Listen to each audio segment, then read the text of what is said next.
Hello friend, આજે આપણે pizza કે બર્ગર નથી બનાવવાના, પણ એક એવી સ્વાદિષ્ટ વાનગી બનાવવાના છીએ જે ક્યારેય તમે ચાખી નહીં હોય. આવા બધા ફાસ્ટ ફૂડ તો ઘણા ખાઈ લીધા, પણ હવે વર્ષો જૂની 30 કે 35 વર્ષ જૂની રેસીપીને માણીશું. તો શરૂઆત કરીએ વિડીયોની. તો આપણે લઈ લઈશું અહીંયા,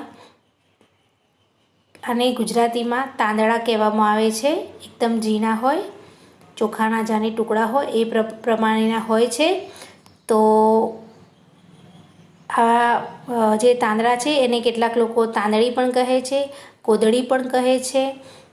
તો કોઈ બી જેવા દેશ એ પ્રમાણે ભાષા બોલાતી હોય છે.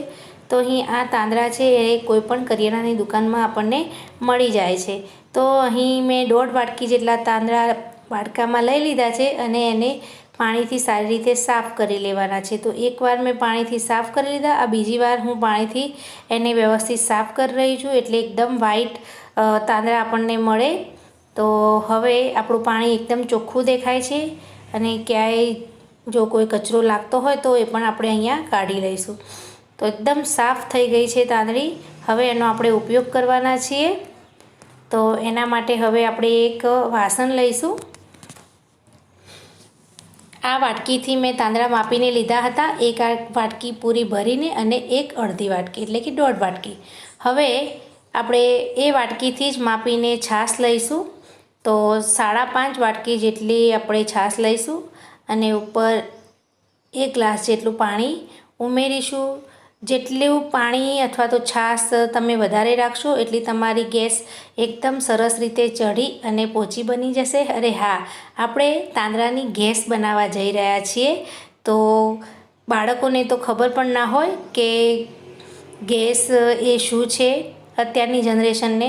તો આપણે ક્યારેક ઘરમાં આવું પણ મેનુ બનાવવું જોઈએ. તો અહીં મેં તપેલામાં છાશ લઈ લીધી છે. હવે આપણે એમાં ઉમેરી દઈશું તાંદળા જે ધોઈને રાખ્યા છે એને.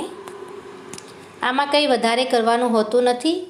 છાશ અને તાંદળાને મિક્સ કરી અને એને ચૂલા ઉપર એકદમ સારી રીતે ધીમે ધીમે ચડવા દેવાના હોય છે. પહેલાંના જમાનામાં લોકો ચૂલા પર બનાવતા હતા, પણ અત્યારે આપણી પાસે ચૂલો નથી તો ગેસ ઉપર બનાવીશું. અહીં મેં 2 ચમચી જેટલું મીઠું ઉમેરી લીધું છે અને સારી રીતે મિક્સ કરી લીધું છે. અહીં હું 1 ગ્લાસ પાણી પણ ઉમેરીશ એટલે આપણી ગેસ એકદમ સરસ બનીને તૈયાર થાય. હવે ગેસની ફ્લેમ ઓન કરી દીધી છે.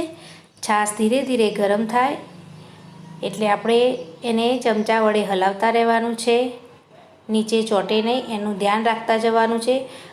અને પહેલાંના સમયમાં તો જ્યારે દાદી અથવા તો નાની ગેસ બનાવતા હોય ત્યારે લગાતાર ચૂલા ઉપર હલાવતા રહેતા હોય છે, પણ આપણને અત્યારે એવો ટાઈમ હોતો નથી.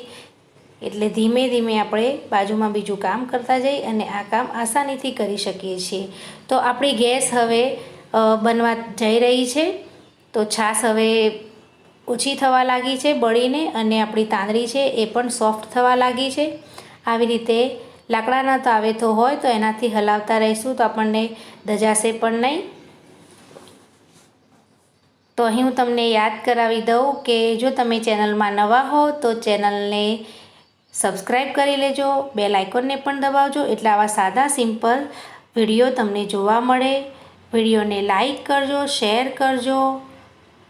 તો તમે પણ આવી રીતે કોઈકવાર તાંદળાની ગેસ બનાવીને એનો ટેસ્ટ કરજો.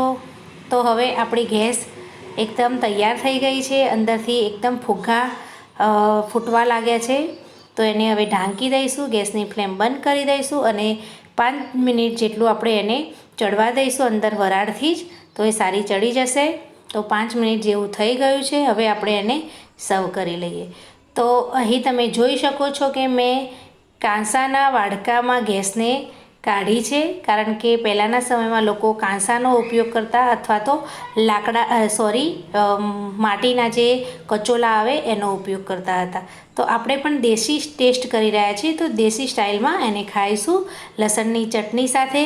એકદમ બેસ્ટ લાગે છે. જો સિઝન હોય અને લીલા ભૂંગા હોય તો એ ભૂંગા અને ધાણાની ચટણી પણ ગેસ સાથે બેસ્ટ લાગે છે. તો તમે પણ તમારા બાળકોને આવો જૂનો ટેસ્ટ કરાવજો અને વિડીયો કેવો લાગ્યો એ કમેન્ટમાં જણાવજો. મળીએ નવા વિડીયો.